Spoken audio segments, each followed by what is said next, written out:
नमस्कार दोस्तों, YouTube channel super seven से मैं मोहित वैष्णव आपका स्वागत करता हूं। दोस्तों, हम प्रश्नोत्तरी पढ़ रहे थे और जो कांस्टेबल की प्रश्नोत्तरी थी वो हम दोस्तों देख रहे थे। उसमें हमने एक पार्ट पढ़ा था जिसमें दोस्तों 16 से 17 क्वेश्चन हमने देखे थे।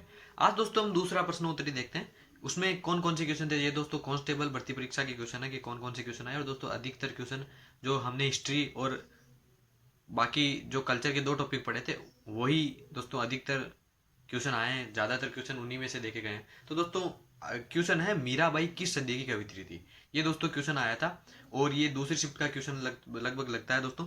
इसमें दोस्तों है कि ऑप्शन क्या था कि 16वीं सदी, 19वीं सदी, 18वीं सदी और 14वीं सदी। तो दोस्तों ये क्वेश्चन अगर आप एक बार सोच के देखो कि कुंभा जो थे उनके पुत्र थे रायमल। रायमल के पुत्र थे दोस्तों सांगा। तो दोस्तों ये देखा जाए तो सांगा के एक पुत्र थे भोजराज। दोस्तों मैंने कुंभा बताया, कुंभा के पुत्र रायमल हुए, रायमल के पुत्र सांगा हुए और सांगा के एक पुत्र थे भोजराज। उनकी पत्नी थी दोस्तों मीराबाई। तो दोस्तों अगर देखा जाए सांगा को, तो सांगा को 1509 में दोस्तों मेवाड़ का शासन मिलता है और दोस्तों 1527 में सांगा की मृत्यु होती है। परंतु उससे पहले उनके पुत्र की मृत्यु हो जाती है दोस्तों युद्ध में लड़ते हुए। बाद में वो बीमार होते हैं और बाद में उनकी मृत्यु हो जाती है और उन पुत्र का नाम रहता है भोजराज। उन भोजराज की दोस्तों पत्नी रहती है मीराबाई। तो अगर देखा जाए तो उस एंगल से भी दोस्तों ये हो सकता है क्वेश्चन कि मीराबाई किस सदी की थी। तो दोस्तों 1501 से 1599 के बीच में 16वीं सदी थी। तो 16वीं सदी की कवित्री थी मीराबाई। तो ये हुआ दोस्तों। चलते हैं दोस्तों अगले क्वेश्चन पे। आउवा का युद्ध कब हुआ। तो दोस्तों आउवा का युद्ध मैंने जब 1857 का विद्रोह पढ़ाया था उस समय दोस्तों ये युद्ध पढ़ाया था। और दोस्तों ये आउवा जो ठिकाना था वो मारवाड़ का एक ठिकाना था। और दोस्तों ये यहाँ के ठिकानेदार रहते हैं वो रहते हैं कुशाल सिंह चंपावत। कुशाल सिंह चंपावत दोस्तों 1857 के विद्रोह में दोस्तों दो युद्ध लड़ते हैं मारवाड़ की सेना से। उसमें अंग्रेज भी दोस्तों शामिल रहते हैं, जिसमें बिथोड़ा का युद्ध जो 8 सितंबर 1857 को होता है, चेलावाज का युद्ध जो 18 सितंबर 1857 को होता है। परंतु दोस्तों आउवा का युद्ध और आउवा के युद्ध में दोस्तों जो इस परीक्षा में जो ऑप्शन थे वो सुनना। एक ऑप्शन था 1800, दूसरा था 1850, तीसरा था 1857 और चौथा था दोस्तों 1875। अब दोस्तों आउवा का युद्ध जो दोस्तों माना जाता है वो 20 जनवरी 1858 को माना जाता है। परंतु दोस्तों ऑप्शन में 1857 था। तो दोस्तों इसका आंसर वैसे तो होगा 20 जनवरी 1858। परंतु दोस्तों ऑप्शन में 57 था। तो दोस्तों 57 इसका आंसर सही माना गया। और दोस्तों इसमें जो कुशाल सिंह चंपावत है वो यहाँ से आउवा का किला छोड़कर चले जाते हैं। इसके बाद में आता है दोस्तों पृथ्वीराज तृतीय है दोस्तों। ये यहाँ पे तृतीय था का निम्न में से दरबारी कौन था। तो दोस्तों यहाँ मैंने ऑप्शन नहीं दिए, ऑप्शन में बता देता हूँ। पहला ऑप्शन था दोस्तों बाणभट्ट, दूसरा था रामानुज, तीसरा था चंद्रप्रदाय और चौथा दोस्तों हरिहर। तो दोस्तों ऐसे क्वेश्चन आप चंद्रप्रदाय जैसे पढ़ा हुआ रहता है तो चंद्रप्रदाय दोस्तों यहाँ पर आंसर था। और दोस्तों चंद्रप्रदाय की पुस्तक मिलती है पृथ्वीराज रासो। ये भी दोस्तों हमने जब चौहान वंश देखा था जब हमने पढ़ा था चंद्रप्रदाय को। ठीक है दोस्तों। इसके बाद में आता है दोस्तों फतेह प्रकाश महल किस किले में स्थित है और किसने इनका निर्माण कराया। दोस्तों यह निर्माण कराया गया ये भी था तो फतेह सिंह ने दोस्तों इसका निर्माण करवाया। और दोस्तों ये है कहां पर, चित्तौड़गढ़ दुर्ग में। अब दोस्तों इसमें जो क्वेश्चन था वो था फतेह प्रकाश महल कहाँ स्थित है। तो दोस्तों ऑप्शन थे चित्तौड़गढ़, मेहरानगढ़, जैसलमेर और नाहरगढ़। तो दोस्तों चित्तौड़गढ़ दुर्ग के अंदर ये बना हुआ। और दोस्तों फतेह सिंह जो थे वो मेवाड़ के महाराणा थे। तो यही वो महाराणा जिनको चेतावनी रे चुंगटिया नामक जो सोल्टे हैं, तेरा सोल्टे, वो केसरी सिंह बारट ने पकड़वाए थे सरहरी रेलवे स्टेशन पर जब दोस्तों वो दिल्ली जा रहे थे। दरबार में दरबार आयोजित किया गया था दोस्तों, तब वो दिल्ली जा रहे थे और दोस्तों उन्होंने फिर मन बदल लिया और दोस्तों मेवाड़ वापस आ गए थे। क्योंकि दोस्तों जो भी राजा है मेवाड़ के वो कभी दोस्तों दिल्ली गए नहीं और दोस्तों वो किसी राजा के अधीन नहीं हुए तो ये क्यों जाते। इसके बाद में आता है दोस्तों कनाट बांध के निर्माता व किसकी याद में इसका निर्माण किया गया। तो दोस्तों कनाट बांध के निर्माता जो थे वो फतेह सिंह ही थे। ये दोस्तों क्वेश्चन कुछ अलग प्रकार से था, मैं दोस्तों अभी बता दूंगा आपको किस प्रकार से था और दोस्तों किसकी याद में इसका निर्माण करवाया गया। तो दोस्तों Duke of Connaught, Duke of Connaught इसके नाम पे दोस्तों इसकी याद में दोस्तों इनका निर्माण कराया था क्योंकि दोस्तों इन्होंने इस यहाँ की यात्रा की थी। अब दोस्तों यहाँ पे जो क्वेश्चन था वो कुछ इस प्रकार था कि महाराणा फतेह सिंह ने 1889 में किसके दौरे पे या किसके दौरे के उपलक्ष्य में देवली झील पर कनॉट बांध का निर्माण करवाया था। दोस्तों ऑप्शन थे रानी विक्टोरिया, रॉबर्ट वार्डन, राजकुमारी लुइस मार्गरेट या ड्यूक ऑफ कनॉट। और दोस्तों कनॉट, ड्यूक ऑफ कनॉट की दोस्तों यात्रा पे दोस्तों ये निर्माण करवाया जाता है। इसके बाद में जो क्वेश्चन है दोस्तों बेंगू किसान आंदोलन कब शुरू हुआ? तो दोस्तों इसके बारे में मैं बता चुका हूँ डिटेल से। हमने दोस्तों बेंगू किसान आंदोलन पढ़ा था, उसमें दोस्तों हमने विजय सिंह पथिक का रोल पढ़ा था, जो दोस्तों बिजोलिया किसान आंदोलन से संबंधित थे। बाद में दोस्तों बेंगू के लोगों ने भी उनको नेतृत्व दे दिया था, नेतृत्व संभालने के लिए कहा था, और दोस्तों बेंगू के लोगों के लिए इन्होंने फिर बेंगू किसान आंदोलन किया। दोस्तों 1921 से 1923 तक चलता है। 1923 में दोस्तों भूप सिंह गुर्जर उर्फ या विजय सिंह पथिक, जिनका नाम मिलता है, कल दोस्तों हमने ये भी क्वेश्चन देखा था कि बिजोलिया किसान आंदोलन में जो व्यक्ति थे या नेता थे उनका क्या नाम मिलता है मूल, तो वो भूप सिंह गुर्जर थे। और दोस्तों भूप सिंह गुर्जर यानी विजय सिंह पथिक को 1923 में जेल हो जाती है। इसके बाद में दोस्तों बेंगू किसान आंदोलन समाप्त हो जाता है। क्वेश्चन है दोस्तों अगला, सहस्त्रबाहु मंदिर कहाँ स्थित है? इसमें दोस्तों जो ऑप्शन थे वो थे उदयपुर, जोधपुर, बीकानेर और जैसलमेर। तो दोस्तों इसमें जो ये सहस्त्रबाहु मंदिर है ये उदयपुर में ही है, और दोस्तों इसके जो निर्माता हैं वो हमारे काल भोज या बप्पा रावल मिलते हैं। ये दोस्तों ऑप्शन में था उदयपुर। इसके बाद में आता है दोस्तों जयपुर नरेश ने कहाँ वेधशाला का निर्माण नहीं करवाया? तो दोस्तों पहले देखते हैं ये जयपुर नरेश कौन थे। तो दोस्तों जो हमारे सवाई जयसिंह थे, जिनको चाणक्य राजा कहा जाता है, उन्होंने दोस्तों इन वेधशालाओं का निर्माण करवाया था। और दोस्तों ये वेधशाला कहाँ निर्मित नहीं है, ये चार ऑप्शनों में से दोस्तों एक जगह वेधशाला निर्मित नहीं थी, वो देखना है। और दोस्तों उसके जो ऑप्शन दिए गए थे, वाराणसी, उज्जैन, दिल्ली और उदयपुर। तो दोस्तों ये चार ऑप्शन थे। अगर देखा जाए तो दोस्तों उदयपुर में कोई वेधशाला नहीं, और दोस्तों सवाई जयसिंह ने इनका निर्माण करवाया था। क्वेश्चन है दोस्तों अगला, वो है 1857 के स्वतंत्र संग्राम के समय कौन सी कुल देवी प्रेरणा का स्रोत बनी थी? तो दोस्तों हमने देखा था हमारे आउवा के जो ठाकुर कुशाल सिंह चांपावत थे, उनकी जो इष्ट देवी थी सुगाली माता, वो दोस्तों प्रेरणा का स्रोत बनती। अब दोस्तों इसमें जो ऑप्शन थे वो थे काली माता, उसके साथ में थे दोस्तों केला देवी, सुगाली माता और दुर्गा देवी। तो दोस्तों सुगाली माता के बारे में हमने दोस्तों पढ़ा था 1857 के विद्रोह में। ये दोस्तों जो कुशाल सिंह चंपावत है उनकी इष्ट थी। उसके बाद में दोस्तों इसको कोटा ले जाया गया, फिर दोस्तों बांगड़ म्यूजियम आई, और दोस्तों अभी आहुआ में पुनः इसकी स्थापना कर दी गई, और दोस्तों आहुआ में इसका मंदिर भी बना हुआ है। अगले क्वेश्चन पे चलते हैं दोस्तों। अगला क्वेश्चन था, महाराणा प्रताप किस वर्ष मेवाड़ की राजगद्दी को संभालते हैं? तो दोस्तों जब मैं मेवाड़ का इतिहास पढ़ा रहा था तो दोस्तों मैंने राणा प्रताप के लिए आपको बहुत जोर देके बताया था कि राणा प्रताप का जन्म 1540 में। इसके बाद में 32 वर्ष की उम्र में दोस्तों ये राजा बनते हैं और 25 वर्ष शासन करते हैं। तो दोस्तों 1540 से 32 वर्ष जोड़ा जाए तो दोस्तों 1572 में ये राजगद्दी संभालते हैं। और दोस्तों यही ऑप्शन में थे, और दोस्तों ऑप्शन में थे 72, 71, 73 और 70। तो दोस्तों 1572 में ये राजगद्दी संभालते हैं, और दोस्तों 1597 में 25 साल इनके राज करके फिर मृत्यु हो जाती है। दोस्तों ये इंपॉर्टेंट बताया था मैंने उस समय भी। और दोस्तों राणा प्रताप उदय सिंह के बेटे थे, और दोस्तों राणा प्रताप के जो बेटे थे वो थे अमर सिंह। इसके बाद में आता है मत्स्य जनपद की राजधानी कौन सी थी? तो दोस्तों इसका जो ऑप्शन था वो था विराट नगरी, शक्तिमती, पाटन और उज्जैनी। तो दोस्तों विराट नगरी जो थी वो इसकी राजधानी थी। और दोस्तों ये विराट नगरी किसकी राजधानी? तो मत्स्य जनपद की राजधानी। तो दोस्तों मत्स्य जो संघ था, जो हम राजस्थान के एकीकरण के समय पढ़ते हैं, उसकी राजधानी दोस्तों अलवर रखी गई थी। इसके बाद में आता है क्वेश्चन दोस्तों, पांडवों ने अज्ञातवास के समय कहाँ जीवन यापन किया था? तो दोस्तों इसका जो ऑप्शन था वो था कुरु, कौशल, मल और मत्स्य। तो दोस्तों यहीं पे इन्होंने जीवन यापन किया था। जो अज्ञातवास इनका था उसमें मत्स्य जनपद था, वहां पे दोस्तों इन्होंने अपना अज्ञातवास बिताया था। क्वेश्चन अगला दोस्तों, अलाउद्दीन खिलजी। दोस्तों एक का मतलब अलाउद्दीन खिलजी ने किस राजा को परास्त करके रणथंबोर को जीता था? दोस्तों रणथंबोर को किस राजा से जीता? तो दोस्तों अलाउद्दीन खिलजी के बारे में मैंने दोस्तों इनके चार बड़े जो युद्ध थे, दोस्तों युद्ध क्या उनको ये मान सकते हैं, इनके चार बड़े अभियान थे, जिसमें रणथंबोर था 1301 में, 1303 में मेवाड़ था, 1308 में दोस्तों सिवाना था, और 1311 में जब जालोर था। ये दोस्तों मैं बता चुका हूँ आपको। और दोस्तों इसमें क्वेश्चन था कि रणथंबोर में किसको पराजित किया?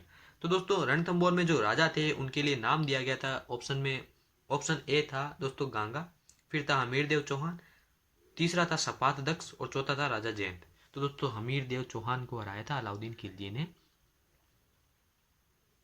हमीर देव चौहान। और दोस्तों हरा था कब है? 1301 में। ये भी दोस्तों डेट दी गई थी, 1301 में हराया था। ठीक है दोस्तों, अगला जो क्वेश्चन है, समन जेल में किस नदी का उपयोग होता है? तो दोस्तों ये क्वेश्चन वैसे ज्योग्राफी का, परंतु दोस्तों मैंने बताया था जब आपको मेवाड़ का इतिहास पढ़ाया था तब। तो दोस्तों जयसमंद झील के निर्माता कौन है, इनके बारे में बताया था।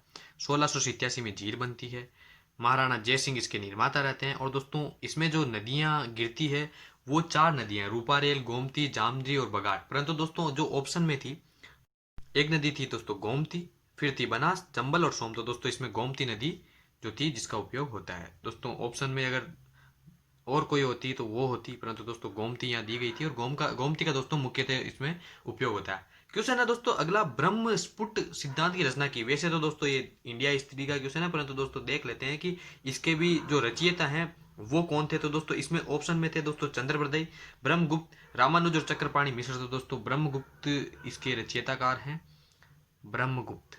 अगला क्वेश्चन आता है दोस्तों, वो आता है उदयपुर में परोपकारिणी सभा की स्थापना की किसने की। तो दोस्तों उदयपुर में जो परोपकारिणी सभा की स्थापना है वो हमारे महर्षि दयानंद सरस्वती ने की थी।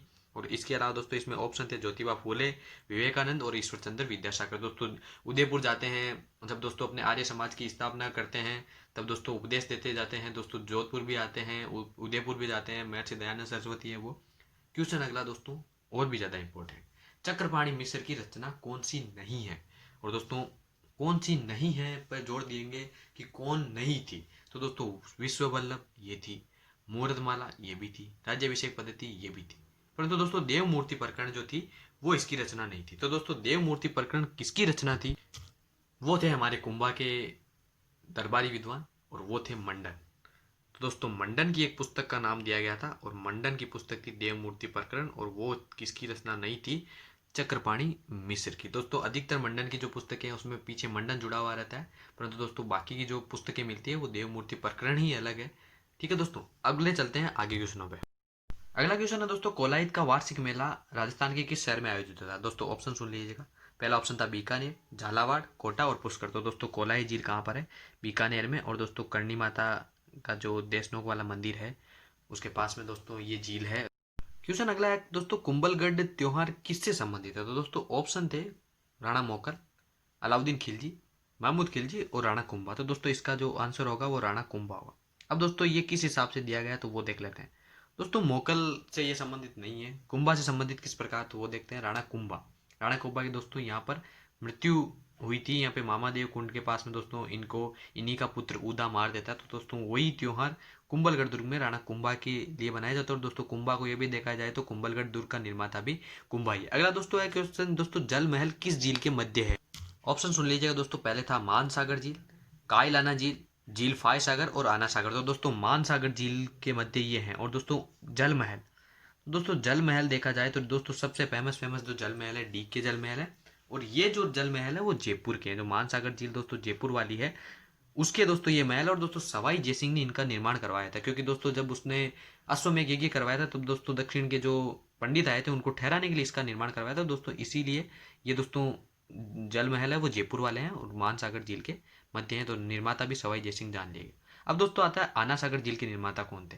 दोस्तों इस जो जल महल वाले झील है ये मान सागर झील, इसमें दोस्तों ऑप्शन थे मान सागर, इसके अलावा इसमें ऑप्शन था आना सागर, फाय सागर और कायलाना। तो दोस्तों कायलाना जो झील है जोधपुर में है, इसके अलावा झील फाय सागर और आना सागर जो है वो अजमेर में। अगला क्वेश्चन आना सागर झील के बारे में दोस्तों, आना सागर झील के निर्माता कौन है। तो दोस्तों आना जी चौहान इसके दोस्तों क्या थे निर्माता। ऑप्शन में दोस्तों आना जी चौहान था, पृथ्वीराज चौहान था, शाहजहाँ था और जहांगीर था। तो दोस्तों आना जी चौहान इसके निर्माता हैं। इसमें दोस्तों हम देखते हैं आना सागर झील के बारे में। अगले दोस्तों देखते हैं विजय सिंह पथिक का मूल नाम क्या था।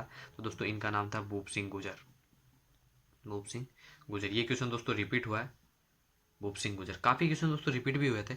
इसके साथ में आता है आमेर में जगत शिरोमणि मंदिर के निर्माता या मंदिर किसने बनवाया था। तो दोस्तों ये मंदिर बनवाया था रानी कनकावती ने। अब ये रानी कनकावती कौन है, तो दोस्तों महाराजा मानसिंह जो है, जिनको मिर्जा राजा मानसिंह कहा जाता है, उनकी पत्नी है दोस्तों कनकावती। और दोस्तों ये जगत शिरोमणि मंदिर का निर्माण क्यों करवाती है। तो दोस्तों मानसिंह का बड़ा पुत्र रहता है जगत सिंह, उसकी उड़ीसा बंगाल के अभियान में दोस्तों मृत्यु हो जाती है। और दोस्तों उसी की याद में कनकावती जगत शिरोमणि मंदिर का निर्माण करवाती है। इसकी एक और विशेषता जान लीजिएगा दोस्तों, यहाँ पर वही मूर्ति पूजी जाती है जो मेवाड़ में मीरा पूजती थी। यानी दोस्तों मेवाड़ पे अभियान करने के बाद में मान सिंह यहाँ पर वो मूर्ति लाकर यहाँ पर रख देते हैं और दोस्तों इसी की पूजा होने लग जाती है। दोस्तों मान सिंह जो शीला माता की मूर्ति लाते हैं वो ढाका के नवाब केदार कायद से लाते हैं, वो दोस्तों इनकी इष्ट देवी है। जबकि जमवाई माता दोस्तों कछुआओं की क्या है, कुल देवी। अगला क्वेश्चन है दोस्तों, पानीपत का प्रथम युद्ध किस वर्ष लड़ा गया था। तो दोस्तों ये क्वेश्चन था 1526 इसका आंसर था। और दोस्तों ये किस किस के मध्य होता है, दोस्तों इसमें बाबर और इब्राहिम लोदी लड़ते हैं। और दोस्तों यही वो युद्ध है जिसमें सल्तनत काल का पतन होता है और मुगल काल का उत्थान शुरू होता है। दोस्तों मुगल काल की नींव पड़ती है इससे। ठीक है दोस्तों, बाबर और इब्राहिम लोधी के मध्य। अगला है दोस्तों मोठ मस्जिद।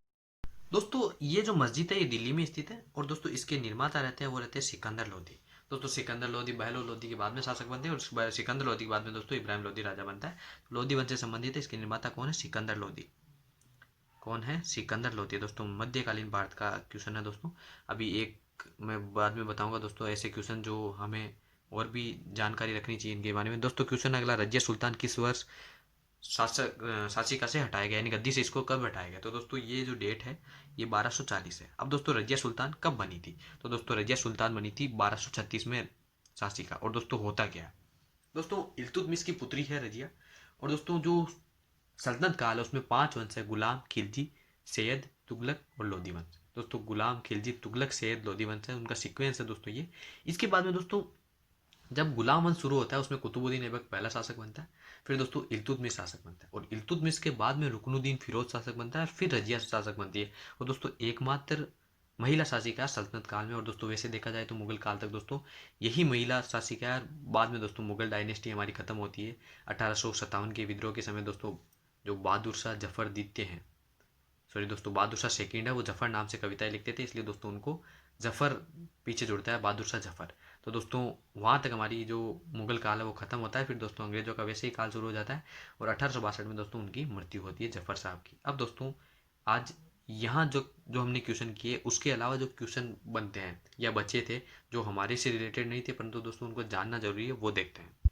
क्वेश्चन था दोस्तों कोटा को किस रूप में जाना जाता है? ऑप्शन थे दोस्तों सांस्कृतिक राजधानी, राजनीतिक पूंजी राजधानी या औद्योगिक राजधानी या लोगों की राजधानी। तो दोस्तों कोटा को औद्योगिक राजधानी के रूप में जाना जाता है। दोस्तों अगला क्वेश्चन था गुलाब बाग निम्न में से किस शहर में स्थित है? तो दोस्तों एक था जयपुर, एक था जोधपुर, एक था उदयपुर और दोस्तों एक था बीकानेर। तो दोस्तों इसमें उदयपुर सही होगा। और दोस्तों उदयपुर को देखा जाए तो सहेलियों की बाड़ी, जहाँ पर दोस्तों बड़े गुलाबों के लिए फेमस है सहेलियों की बाड़ी, और दोस्तों वो कहाँ स्थित है? उदयपुर में स्थित है। इसके अलावा दोस्तों क्वेश्चन था वार्षिक शीतकालीन उत्सव कहाँ मनाया जाता है? तो दोस्तों वो माउंट आबू में मनाया जाता है। और दोस्तों ऐसे कई उत्सव पूछे गए थे जैसे पतंग उत्सव कहाँ है, ये सब कुछ दोस्तों उत्सव देखेंगे, अभी क्वेश्चन आएंगे। दोस्तों अगला क्वेश्चन था दोस्तों अगर देखा जाए तो भारत में सबसे छोटा केंद्र शासित प्रदेश कौन सा था? तो दोस्तों ऑप्शन थे लद्दाख, अंडमान निकोबार, लक्षद्वीप और दमन दीव। तो दोस्तों लक्षद्वीप जो था वो सबसे छोटा है। इसके साथ में दोस्तों एक ये बता देना चाहता हूँ दोस्तों, जो दादर नागर हवेली और दमन दीव है उनको एक कर दिया गया है। तो दोस्तों अगर केंद्र शासित प्रदेश आए तो दोस्तों देखा जाता है कि जम्मू और लद्दाख को जब बनाया गया केंद्र शासित प्रदेश तो 9 हो गए, परंतु दोस्तों बाद में एक दो को समेकित भी कर दिया गया दोस्तों, अभी 8 ही है। दोस्तों अगला क्वेश्चन देखा जाए तो पॉलिटिकल साइंस का क्वेश्चन है संविधान का कौन सा अनुच्छेद न्याय पर आधारित सामाजिक व्यवस्था प्रदान करता था? तो दोस्तों आर्टिकल 39 था, आर्टिकल 38 था, आर्टिकल 40 था और 45 था। तो दोस्तों आर्टिकल जो 38 है ये न्याय पर आधारित है, जिसमें सामाजिक, आर्थिक और राजनीतिक न्याय की बात की गई और दोस्तों यही बात प्रस्तावना में भी की गई। इसके साथ में दोस्तों अगर देखा जाए तो एक क्वेश्चन ये था कि भारतीय संविधान में कौन से अनुच्छेद में राष्ट्रपति व उपराष्ट्रपति के बारे में पता चलता है? ऑप्शनों के हिसाब से दोस्तों देखना, आर्टिकल 53 व 73, आर्टिकल 80 व 88, आर्टिकल 42 से 58 और दोस्तों 112 से 114। तो दोस्तों अगर देखा जाए 52 से 73 तो दोस्तों ये तो हो जाएगा आंसर। अगर 80 से 88 देखें तो दोस्तों इसमें इनका विवरण नहीं मिलता है। और दोस्तों 85 ऐसे जो महान्यायवादी वाले क्वेश्चन हैं, महानदी वाले अनुच्छेद है दोस्तों वो मिलता है। 42 से 58 में देखा जाए तो दोस्तों हमारे जो 42 से 51 देखा जाए तो नीति निर्देशक तत्व मिलते हैं। 58 में दोस्तों राष्ट्रपति संबंधित प्रावधान है परंतु उपराष्ट्रपति संबंधित प्रावधान नहीं है। इसके साथ में दोस्तों अगर देखा जाए तो जो सहस्त्रबाहु वाला मंदिर है वो दोस्तों मैं बता चुका हूँ। और भी अगर क्वेश्चन देखा जाए तो दोस्तों हमारे लोकसभा के पहले अध्यक्ष का नाम पूछा गया था, जिसमें दोस्तों ऑप्शन दिए गए थे सरदार हुकम सिंह, नीलम संजीव रेड्डी, बलराम जाखड़ या गणेश वासुदेव मावलंकर। तो दोस्तों जीवी मावलंकर जिनका नाम पढ़ा जाता है वो दोस्तों पहले अध्यक्ष बने थे। दोस्तों रेगिस्तान की जांच का नाम भी पूछा गया था, तो दोस्तों ये भी क्वेश्चन आया था। इसके साथ में दोस्तों अगर देखा जाए तो ऊंट महोत्सव या ऊंट त्योहार भी आया था, जैसे तो मैंने बताया था कि पतंग महोत्सव, ऊंट महोत्सव और शीतकालीन महोत्सव पूछे गए थे एक ही पेपर की एक ही शिफ्ट में। दोस्तों बीकानेर ऊंट त्योहार काम कब मनाया जाता? तो दोस्तों ये जनवरी में था, ऐसा क्वेश्चन भी पूछा गया था। इसके साथ में दोस्तों अगर देखा जाए तो गोवर्धन पर्वत कहाँ स्थित है ये भी पूछा गया था। दोस्तों गुजरात, महाराष्ट्र, उत्तर प्रदेश और उत्तराखंड, ये दोस्तों ऑप्शन दिए गए थे, जिसमें दोस्तों उत्तर प्रदेश जो था वो इसका सही आंसर था। इसके साथ में दोस्तों और भी क्वेश्चन थे कि भारत की पहली मुस्लिम महिला शासिका कौन थी? तो दोस्तों अभी हम रजिया सुल्तान के बारे में देख के आए हैं। दोस्तों ये क्वेश्चन दूसरी शिफ्ट में अगर अलग प्रकार से दिया गया था कि रजिया सुल्तान किस वर्ष तक गद्दी पर, किस वर्ष गद्दी से हटाया गया। तो दोस्तों ये क्वेश्चन हम देखें अभी। और दोस्तों पहली महिला शासिका भी पूछ लिया गया था एक शिफ्ट में। क्वेश्चन था मुगल साम्राज्य का अंतिम सम्राट कौन था। तो दोस्तों महत्वपूर्ण जो 7 शासक हैं उनमें औरंगजेब अंतिम था, परंतु ऑप्शन थे औरंगजेब, बहादुर शाह जफर द्वितीय, बाबर या शाहजहां। तो दोस्तों बहादुर जफर जो थे वो अंतिम राजा थे, जिनको दोस्तों 1862 में, सॉरी दोस्तों 1858 में रंगून भेज दिया जाता है और दोस्तों 1858 में उनकी मृत्यु हो जाती है। दोस्तों एक क्वेश्चन जो इम्पोर्टेंट है, एक व्यक्ति एक साम्राज्य और एक नेता, ये किसका नारा था। तो दोस्तों ऑप्शन थे नेपोलियन, जार, हिटलर या महात्मा गांधी। तो दोस्तों ये जो नारा था वो हमारे हिटलर जो थे, जर्मनी के चांसलर थे दोस्तों हिटलर, उनका ये नारा था। और दोस्तों उन्होंने जो नाजीवाद है उनको फैलाया था। दोस्तों एक क्वेश्चन था, किस शहर में राव छत्रसाल द्वारा केशवराव पाटन व केशवराव के मंदिर बनाए गए। तो दोस्तों बूंदी को देखा जाए तो केशवराव पाटन वहाँ पे बना हुआ है। इसके साथ में दोस्तों और भी क्वेश्चनों में दोस्तों जो लोकसभा की राजस्थान की सीटें हैं कि लोकसभा में राजस्थान की सीटें कितनी है, तो ऑप्शन थे 25, 40, 45 और 30। तो दोस्तों ये भी आपको आना चाहिए कि 25 जो सीटें थी वो लोकसभा में हमारी राजस्थान से है। दोस्तों एक क्वेश्चन था, अजमेर शरीफ किस प्रसिद्ध सूफी संत की दरगाह है। दोस्तों निजामुद्दीन औलिया, शेख अमीदुद्दीन, मोइनुद्दीन चिश्ती और शेख सलीम चिश्ती। ये भी क्वेश्चन था। तो दोस्तों मोइनुद्दीन चिश्ती की यहाँ पर दरगाह है और दोस्तों बड़ा उर्स यहाँ पर होता है। क्वेश्चन था दोस्तों 84 खंभों की छतरी कहाँ पर है। तो दोस्तों बूंदी में ये छतरी है। ऑप्शन में दोस्तों अलवर, रामगढ़, जोधपुर ये भी ऑप्शन में थे। दोस्तों राजकीय पशु है दोस्तों, राज्य पशु है, उसका नाम पूछा गया था। तो दोस्तों जो चिकारा है वो था। इसके अलावा दोस्तों जो रोहिड़ा है वो अधिकतर शिफ्टों में पूछा गया था। रोहिड़ा का कहीं वैज्ञानिक नाम पूछ लिया गया, तो दोस्तों कहीं पे पूछ लिए ये लिया गया कि राज्य पुष्प का नाम बताओ। ऐसे क्वेश्चन दोस्तों यहाँ पर पूछे गए थे। दोस्तों क्वेश्चन ये भी पूछा गया था कि राजस्थान में कौन सा जिला चने का उत्पादक ज़्यादा है। तो दोस्तों चने का उत्पादन सर्वाधिक कहाँ होता है। तो दोस्तों हनुमानगढ़ में ये क्वेश्चन था। इसके साथ में दोस्तों पुरातात्विक स्थलों से एक क्वेश्चन आया था जिसमें दोस्तों सुमेलित करना था। उसमें यह था कि सुमेलित कौन सा नहीं। दोस्तों कालीबंगा हनुमानगढ़ में, बागौर भीलवाड़ा में, गणेश और सीकर में या बेराट उदयपुर में। तो दोस्तों इनमें जो सम्मिलित नहीं था वो था बेराट उदयपुर वाला। इसके साथ में दोस्तों क्वेश्चन था जो हमने पढ़ा था कि राणा प्रताप किस वर्ष मेवाड़ की राजगद्दी पर बैठे। तो ये दोस्तों हमने देख लिया है। इसके साथ में दोस्तों राजस्थान में मरुस्थलीय भूभाग में जल की आपूर्ति करने का स्रोत क्या है। तो दोस्तों भरतपुर नहर, हनुमानगढ़ नहर, गंग नहर, इंदिरा गांधी नहर। तो दोस्तों इंदिरा गांधी नहर यहाँ पर आंसर था। दोस्तों एक क्वेश्चन था, निम्न में से किसने अमरदास बैरागी छद्म नाम रखकर अपना अधिकांश समय मालवा व बागड़ में बिताया। तो दोस्तों जोरावर सिंह जो बारठ थे, प्रताप सिंह बारठ के भाई, सॉरी दोस्तों प्रताप सिंह बारठ के चाचा हैं और केसरी सिंह बारठ के भाई हैं। वो दोस्तों यहाँ पर छद्म वेश में रहते थे। और दोस्तों ये ऑप्शन में भी था जोरावर सिंह बारठ, गोपाल सिंह करवा, प्रताप सिंह और अर्जुन लाल सेठी। तो दोस्तों जोरावर सिंह बारठ थे। और दोस्तों जब उनको मुक्त कर दिया गया, उनके दोषों से मुक्त किया गया, परंतु फिर भी जिस दिन उनको मुक्त किया गया दोस्तों उसी दिन उनकी मृत्यु हो गई थी। ये दोस्तों क्वेश्चन थे, मोस्ट क्वेश्चन यही थे दोस्तों। इसके अलावा काफ़ी सारे क्वेश्चन पूछे गए थे। तो दोस्तों आज यहीं समाप्त करते हैं, कल फिर मिलते हैं दोस्तों, एक हमारा पार्ट और आएगा। तब तक के लिए दोस्तों धन्यवाद। वीडियो को लाइक करें, शेयर करें और चैनल सुपर 7 को सब्सक्राइब करें।